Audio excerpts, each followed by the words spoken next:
Good morning student. Class 12th में आज short story में आपका द लॉस्ट चाइल्ड यानी आपका अंतिम पार्ट है जो आपको आज पढ़ाया जाएगा। इसमें ये मुल्कराज आनंद का लिखी हुई कहानी है। एक छोटा बच्चा है और उस बच्चे के ऊपर ये कहानी लिखी गई है। बसंत का मेला था। रंग बिरंगी पोशाकों में सजे धजे लोग गलियों से निकल कर लगातार भीड़ बढ़ाते जा रहे थे।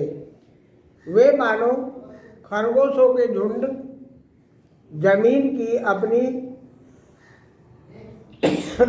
भूल भुलैया से निकलकर बाहर उमड़ घुमड़ रहे हो। दूर दूर तक छितराई हुई चमकती रुपैली धूप में ये सभी लोग नगर के द्वार से बाहर निकलकर बाहर की ओर बढ़ रहे थे जहाँ पर मेला लगा हुआ था। बसंत ऋतु का मेला लगा हुआ था। कुछ लोग पैदल थे तो कुछ घोड़ों पर सवार थे और अन्य लोग बांस से बनी बैलगाड़ी पर विराजमान थे। एक छोटा सा बच्चा था जो अपने माँ बाप के बीच में टांगों के बीच में भागा हुआ जा रहा था।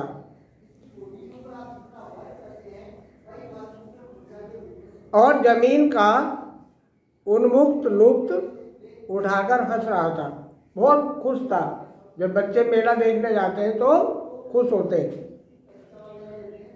खुशनुमा यह सुबह सभी को खुला आमंत्रण दे रही थी कि लोग उन मैदानों में आए जो फूलों और रंग बिरंगी या संगीत लहरियों में से सराबोर थे।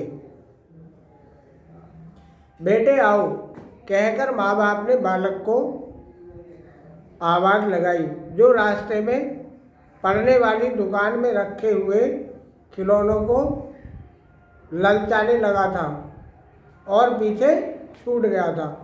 बच्चा इधर उधर देखता है। छोटे बच्चे होते हैं, उन्हें जो भी चीज़ दुकान पे बाज़ार में नज़र आती है तो वो बहुत दूर तक पीछे मुड़ के उसकी तरफ को देखते चले जाते हैं। बालक के पैर आवाज़ की दिशा में बढ़ चले लेकिन उसकी नज़र पीछे छूट गई खिलौनों पर गड़ी हुई थी।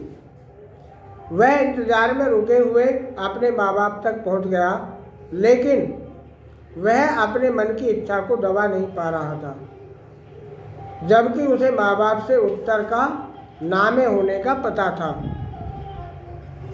मुझे वो खिलौने चाहिए, उसने कहा। अपने चिर परिचित व्यवहार से के अनुसार पिता ने आंखें लाल कर उसकी ओर घूरा।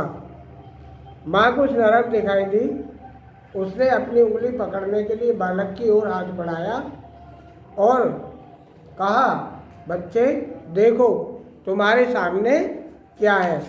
यानी वो चल रहे थे आगे आगे और उसकी उंगली पकड़ ली तो बच्चे को आगे का जो सीन था, दृश्य था, उसको दिखाने के लिए उन्होंने बोला। इच्छा अधूरी रह जाने पर वह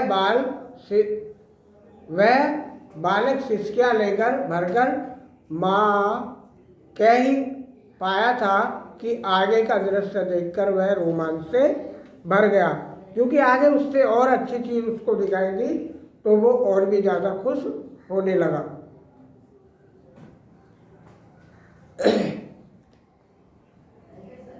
वह सरसों का लहलहाता खेत मानो एक चौरस जमीन पर पिघला हुआ सोना दूर तक बहता चला गया हो।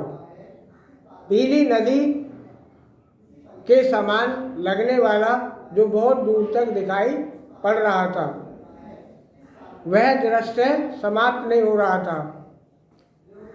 कच्चे मकानों की एक लंबी कतार दिखाई दे रही थी जिसके उस पार पीली पोशाकों में नर नारियों की भीड़ थी। वहाँ पर खूब शोरगुल हो रहा था, सीटियाँ बज रही थी।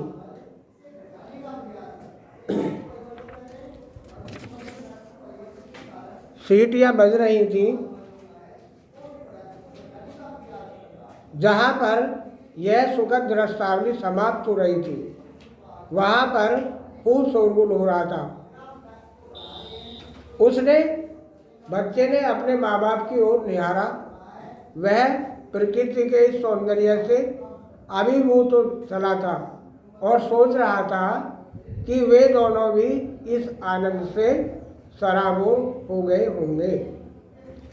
उसने पगडंडी का रास्ता छोड़ दिया और किसी मनमौजी बछड़े की तरह मैदान में को खिसक गया। उसके छोटे छोटे पैर हवा के झोंके के साथ बढ़ रहे थे, जहाँ से खेतों की धीमी धीमी मन भावन खुशबू तन बदन को बहका रही थी।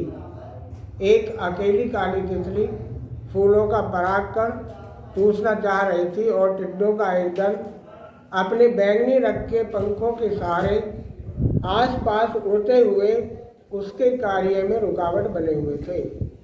अपनी नज़र के सहारे बालक हवा में इनके पीछे पीछे चल रहा था और इनमें से कोई टिड्डा पंखों को फड़फड़ाना छोड़कर आराम से बैठ जाता तो बालक उसे पकड़ लेने के लिए उतावला हो जाता। जैसे वह टिड्डे को पकड़ने वाला होता, वह पंख फड़फड़ाकर उड़ जाता। खुशी खुशी वो अपने माँ बाप की ओर दौड़ पड़ा और थोड़ी देर तक उनके साथ साथ चलता रहा, लेकिन शीघ्र ही उनसे पीछे छूट गया, क्योंकि वो उन छोटे छोटे कीट पतंगों की ओर आकर्षित हो गया था। यहाँ एक पुराना बरगद का पेड़ था। कटहल, जामुन, नीम, चंपा, शीरीष जैसे वृक्षों के ऊपर तक वह अपनी टहनियाँ फैलाए हुए था और सुनहरी अमलतास व गहरे लाल रंग के गुलमोहर के कतारों को इसने अपनी छाया से इस प्रकार ढक रखा था जैसे कि बूढ़ी दादी माँ अपनी ओढ़नी को छोटे बच्चे के चारों ओर फैला देती है।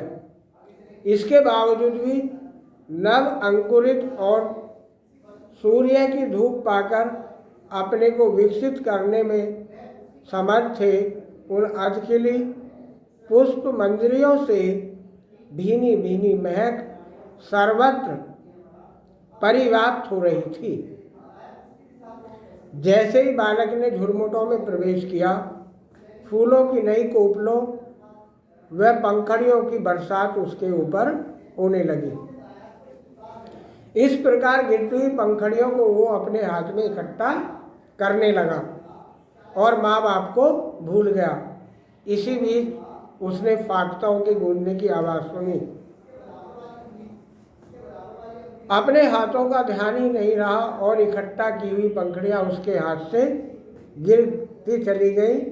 माँ बाप चिंतातुर मुद्रा में थे कि उस समय एक कोयल ने प्यार का तराना छेड़ दिया और उनकी दबी भावनाओं को उभार दिया। उन्होंने बालक को आवाज़ लगाई, जो कि बरगद के पेड़ के चारों ओर कूद फांद कर रहा था। उसे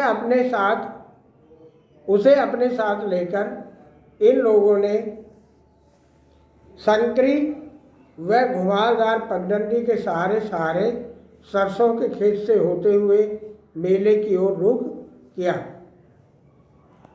जब वे लोग गांव के समीप पहुंचे तो बालक ने भीड़ भाड़ वाली अनेक पगडंडियां देखी, जहां लोग मेले में जाने के लिए लगातार चक्कर पे चक्कर लगा रहे थे। यह सब देखकर वह मंत्रमुग्ध हो गया और उलझन वाली दुनिया में वो कदम रखने वाला था।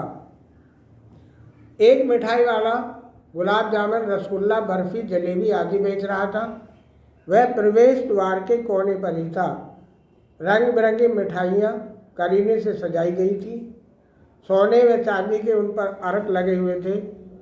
बालक इन्हें एकटक देखता रहा और बर्फी के लिए उसने मुंह में पानी आने लगा, जो कि उसकी प्रिय मिठाई थी। वो धीरे से बुदबुदाया, मुझे बर्फी दिला दो। लेकिन उसे माँ बाप के उत्तर का पता था कि मुझे लालची मानकर मेरी बात को अनसुना कर दिया जाएगा, इसलिए उत्तर सुने बिना ही वो बालक आगे की ओर बढ़ गया। फूल बेचने वाला गुलमोहर की माला ले लो कहकर अपना सामान बेच रहा था। बालक के बाल मन पर हवा के सहारे आ रही फूलों की महक ने अपना असर दिखाना शुरू कर दिया। वह उस डलिया के समीप जा पहुंचा जिस पर तमाम तरह के फूल लटक रहे थे। धीरे से बुदबुदाया कि मुझे वो माला चाहिए। उसने माँ बाप के उत्तर का पता था कि वो कहेंगे माला तो बेकार है, इसलिए किसी उत्तर को सुने बिना ही वो उसके कदम आगे को बढ़ गए। एक आदमी बांस के डंडे पर पीले, लाल, हरे व बैंगनी रंगों के गुब्बारे लटकाए हुए था, जो ऊपर को उड़ रहे थे। चमकीले इंद्रधनुषों रंगों की छटा ने बालक को सम्मोहित कर लिया। उसकी इच्छा हुई कि वे सभी गुब्बारे मैं खरीद लूं, लेकिन उसे पता था कि मेरे माँ बाप मना कर देंगे। एक बांसुरी वाला बांसुरी के सुर पर सांप को नचा रहा था। टोकरी में कुंडली मारे पड़ा था, जो उस सिर मनोहारी रूप से ऊपर उठा जैसे हंस की गर्दन हो। सांप के अदृश्य कानों में संगीत की लहरियां इस प्रकार प्रवेश कर रही थी मानो किसी छोटे जल प्रांत से पानी बह रहा हो। बालक मदारी के आसपास जाकर खड़ा हो गया, लेकिन माँ बाप ने ऐसे नीरस संगीत को सुनने को मना कर दिया था, इसलिए वह आगे चल दिया। एक गोल चक्करदार झूला पूरी रफ्तार से घूम रहा था। सभी तरह के लोग उस पर सवार थे और ठहाका लगा रहे थे। कुछ लोग मस्ती में हंस रहे थे। बालक उस झूले को गोल घेरे में चक्कर लगाते हुए लगातार देख रहा था। उसके चेहरे पर गुलाबी सुर्खियों से में लालिमा छाने लगी थी। उसकी आंखें भी झूले के साथ साथ लहराने लगी। उसके होठ आश्चर्य से खुल गए। उसे लगा कि वो भी सवारी कर रहा है। शुरू में झूला बहुत तेजी से चक्करदार घूमता था, फिर उसकी रफ्तार कम हो जाती थी। अब बालक ने अपने मुंह के अंदर उंगली डालकर टक टक किया और अपने को एक तरह से जगाया। उसका वह उत्साह उसके माँ बाप के चिर परिचित अंदाज के जवाब से ठंडा पड़े। उससे पहले ही उसने जोरदार ढंग से आग्रह किया कि मम्मी पापा, मैं चक्करदार झूले पर झूलूंगा, लेकिन उसे कोई जवाब नहीं मिला। उसने घूमकर अपने माँ बाप की ओर देखा, वो तो वहाँ थे ही नहीं। उसने अपने दोनों ओर उनको खोजा, वो दोनों वहाँ भी नहीं थे। उसने पीछे मुड़कर उन्हें खोजा, उनका कहीं पर भी अता पता नहीं था। यानी बच्चा उस मेले के चक्कर में अपने आप को भूल गया है और उसके माँ बाप आगे बढ़ गए। अब तो उसको कोई चीज़ प्रिय नहीं लग रही थी। देखिए, आधी कहानी मैंने आपको आज सुना दी, आधी मैं आपको कल सुनाऊंगा। Happy night day. Thank you.